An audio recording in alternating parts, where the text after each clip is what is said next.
Premier match de Mourinho, premier match du Real Madrid cette saison, première victoire. Shout out au Real, ma nouvelle équipe, puisque Manchester United a décidé de prendre une autre saison en break. Ils sont nuls. Du coup, je me proclame fan du Real Madrid cette saison. Plus sérieusement, match assez compliqué pour le Real qui, sur papier, ont une très bonne équipe. Franchement, Bellingham, Kylian Mbappé, Vini, le nouveau Vini en plus, Güler, Valverde, ainsi de suite. Je trouve qu'ils ont relativement bien joué lors de la première mi-temps. Après, ça a commencé à être un peu plus compliqué. Je pense que tactiquement, Espagnols les ont bien cadrés. Mais au début, Jude, par exemple, il faisait ce qu'il voulait. Jude m'a vraiment impressionné les 15, 20, 30 premières minutes. Je pense même que Mourinho, il a fait son jeu justement autour de Jude. Jude qui reçoit bas, il vient chercher du côté gauche, il remonte avec le ballon, et puis un peu à la Lampard, quoi. Ça va être le Lampard de Mourinho 2026. Match assez moyen des autres, notamment Mbappé, qui a été vraiment approximatif dans les touches de balle, dans les tirs, dans les déplacements. Pas trop aimé la prestation d'Mbappé aujourd'hui. Il aurait pu faire mieux. Vinicius, même chose. Vini était back, mais pour saouler les gens. Toujours en train d'agacer les défenseurs, agacer les fans. Moi, j'aime bien ce petit côté arrogant, ce petit côté provocateur, mais mon gars, il faut parler aussi sur le terrain. C'est-à-dire, tu peux pas juste venir nous pondre des matchs avec 15 pertes de balles, 0 but, 0 assist. Nouveau montant. Mais sérieusement, Vini, Mbappé, je vois 6.4 et puis 7 de notes. Oh, qu'est-ce qui se passe? C'est ça, je vois 6.4 et puis 7 de notes. C'était pas très fameux. Bellingham, comme j'ai dit, top performance. Première mi-temps. Deuxième, je trouvais que il se trouvait plus. Deuxième mi-temps, le jeu était un peu... C'était un peu C'était un peu du cafouillage. Pour Güler, le coup franc était magnifique. Déposé sur la tête de Bellingham. Güler m'a impressionné aussi. Bonne petite passe et tout. Il trouvait les passes parfaites là, entre les deux joueurs à Dumfries, par exemple. Non, j'ai bien aimé Güler. J'ai pas trop aimé la formation de José Mourinho. Ils étaient pas un 4-2-3-1. Je vais vous montrer un peu. Attendez. Ok, donc sur papier, bon, c'était un 4-2-3-1 là, donc comme ça. C'est ça que SofaScore dit. Mais il jouait un peu plus. Je dirais comme ça. Voilà, il joue un genre de 4-3-1-2. Vini qui occupe son aile gauche, Mbappé qui est bon, plus au milieu, plus en profondeur et tout. Et ce qu'il faisait, c'est un truc comme Carreras reste loin ici.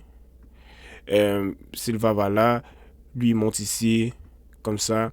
Et Jude vient demander, bon, lui va plus au milieu. Et Jude vient demander le ballon ici. Et ensuite, bon, il passe du côté gauche. C'est pas mal, mais quand tu commences bas, par exemple, selon moi, tout ça c'est mon avis, hein. Peut-être que je dis de la merde aussi. Mais quand tu commences bas, une fois que Jude il a le ballon ici, là, et puis ils arrivent à ressortir, parce que ça c'était pour ressortir. Mais c'était compliqué, là. L'autre équipe, ils étaient combien? Ils étaient 4. Bon, 4 contre 3 joueurs, dont Vini qui venait appeler pour libérer justement Bellingham. Il te reste Güler et Mbappé. Donc selon moi, les sorties de balle étaient tranquilles, c'était beau, bien fait. Mais après, qu'est-ce que tu veux faire? T'as juste Mbappé et Güler, et je pense que c'est là que ça les a pas aidés offensivement. C'était vraiment pas fort du côté du Real Madrid, mais je pense que c'est juste parce qu'ils avaient pas assez de joueurs. Une fois qu'ils étaient dans la moitié des Espagnols, c'était pas top, dû à des erreurs techniques, mais c'était déjà mieux. Pour moi, je pense pas qu'une formation avec 4 milieux, ça peut fonctionner avec le Real. Valverde, Bellingham, Güler, Silva, ça va pas fonctionner. Il n'y a pas assez d'offensif. Oui, Bellingham il a mis son but. Oui, c'est un moteur. Oui, il est partout. Mais il est sorti. Pourquoi? Probablement il était fatigué, probablement qu'il a eu une blessure. Mais tu peux pas passer ton temps à faire des va-et-vient. Et puis, à 4 milieux, tu peux pas compter non plus sur Mbappé et Vinicius. Pour moi, Diomandé doit jouer. Il est obligé de jouer, il n'y a pas le choix. Sinon, vous allez struggle offensivement.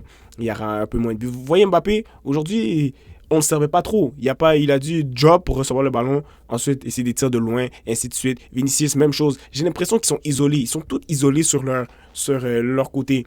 Vinicius, il drive. Il se laisse tomber. Il essaie de centrer. Il n'y a pas grand monde, ainsi de suite. C'est à revoir. Offensivement, j'ai pas vraiment aimé la prestation du Real Madrid. C'est vraiment à revoir. Sinon, comme j'ai dit, beau but de Jude Bellingham, magnifique centre de rouleur. Calatrava. C'est pour ma prononciation, c'est pas pour le joueur. Mais Calatrava aussi, beau but. Je pense que Dumfries aurait pu sortir plus vite sur lui. Et je sais pas qu'est-ce que Valverde faisait. Il est là, le joueur est devant lui. Il voit qu'il est seul. Le gars marque, il lève ses bras. Mon gars, descends, va le couvrir. Pourquoi tu lèves tes bras après? Il est devant toi. Il est devant toi. Ça, c'est pour Valverde. Il est devant toi. What you mean? Tu lèves tes bras, bro. Va le couvrir. Ah oui, deadass. Non, Valverde m'a énervé sur ça. Ils prennent un faux but et voilà, c'est 1-1. Carlos Espi qui vient sauver le Real à la 90e minute. Encore là, bon, c'est pas un excellent but, mais non, c'est on va se rappeler de son nom. Il vient, il sauve le Real, premier match pour le Real, vrai match bien sûr. Et puis il marque, il met dedans. Content pour Diomande qui a, il a fait partie du but. Pas d'assist, mais il était là. Il a fait la belle passe à Mbappé. Il a trouvé entre deux joueurs ou un truc comme ça. Et puis, bon, il a fait ce qu'il avait à faire. Pas grand chose à dire, honnêtement, pour le Real. Je pense que même les fans, ils regardent ce match puis ils disent, bon, au moins on a la victoire. Si je vais voir Cucurella est rentré, pas fait grand chose. Diomande est rentré, un peu shy, mais c'est difficile de rentrer dans son match. Surtout un match comme ça où offensivement, il n'y a pas grand chose. Trent est rentré, pas grand chose. Kamavinga, SP, il est rentré, il a marqué, il a mis son but. Pour l'autre équipe espagnole, ils n'avaient pas peur. Ils ont été très physiques. Ils faisaient quelques fautes, mais bon, ça jouait le ballon. Et ce que j'aimais pas de la Liga l'année passée, c'est que quand c'était une grosse équipe contre une petite équipe, ben, l'autre équipe faisait bloc bas. Et puis, bon, on s'ennuyait. Il y a match dimanche après-midi normalement. Tu mets ça, tu fais ta petite sieste, tu te réveilles 3-0 Real Madrid, 2-1 Real Madrid, 5-1 Barça. Tu dis, ah, j'ai raté 5 buts, mais parce que je faisais la sieste. Cette année, en tout cas aujourd'hui, j'ai bien aimé le match. C'est-à-dire, ça allait des deux côtés. Il y avait des opportunités pour le Real et pour l'Espagnol. Ils n'étaient pas shy. J'ai bien aimé ça.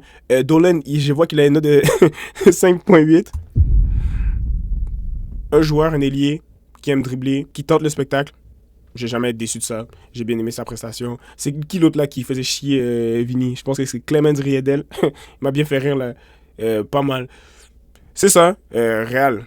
Je m'attends à mieux de vous. Sérieusement, je m'attends à mieux de vous. Dites-moi dans les commentaires, vous avez pensé quoi du match? Est-ce que c'était un peu ennuyant aussi pour vous? Est-ce que vous êtes un peu déçu du début du Real? Au moins, c'est une victoire comparée à United. Et voilà quoi. Donc, on se retrouve pour une prochaine vidéo. Likez, abonnez-vous. Peace.